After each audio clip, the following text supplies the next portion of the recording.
జరిగి దశాబ్ద కాలం పూర్తయింది. రాష్ట్ర సాధన కోసం ప్రాణాలు అర్పించిన అమరులకు ఈ సందర్భంగా నా నివాళులు అర్పిస్తున్నాను.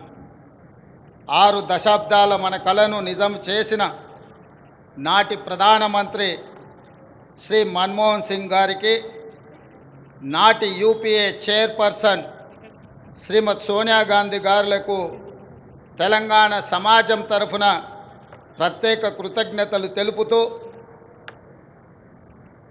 4 కోట్ల తెలంగాణ ప్రజలకు తెలంగాణ ఆవిర్భావ దినోత్సవ శుభాకాంక్షలు.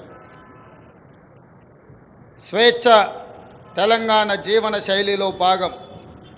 బానిసత్వాన్ని తెలంగాణ భరించదు. ప్రేమను పంచడం, పెత్తనాన్ని ప్రశ్నించడం మన తత్వం. ఆకలినైనా భరిస్తాం కానీ స్వేచ్ఛను హరిస్తే సహించం. దాశరథి చెప్పినట్టు తెలంగాణ అమాయకపు నెరజానే కానీ అన్యాయం జరిగితే తిరగబడే నైజం కూడా మనలో ఉంది. సంక్షేమం ముసుగులో ప్రజాస్వామ్యాన్ని చెరబట్టాలని చూస్తే తెలంగాణ భరించదు.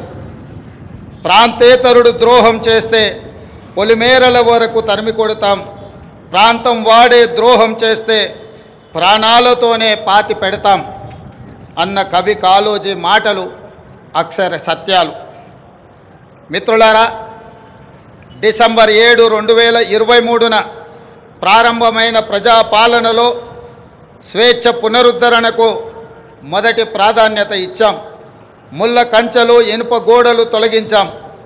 పాలకులు పాలితుల మధ్య గోడలు బద్దలు కొట్టాం. మున్సిపల్ కౌన్సిలర్ నుండి ముఖ్యమంత్రి వరకు ప్రజలకు అందుబాటులో ఉండే పాలన తెచ్చాం. మేం సేవకులం తప్ప పాలకులం కాదన్న నిజాన్ని నిరూపించాం. ప్రగతి భవన్ను మహాత్మా జ్యోతిరావు పూలే ప్రజాభవన్గా పేరు మార్చి ప్రజలకు అందుబాటులోకి తెచ్చాం.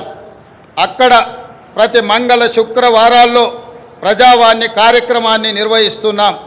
ప్రజల సమస్యలు నేరుగా విని పరిష్కరిస్తున్నాం. ఆనాడు సచివాలయంలోకి ఈరోజు సామాన్యుడు కూడా రాగలిగే పరిస్థితి తెచ్చాం. ఇందిరా పార్కులో ధర్నా చౌక్కి అనుమతి ఇచ్చాం. మీడియాకు స్వేచ్ఛనిచ్చాం. ప్రతిపక్షానికి గౌరవం ఇచ్చాం. మా నిర్ణయాల్లో లోటుపాట్ల సమీక్షకు అవకాశం ఇస్తున్నాం.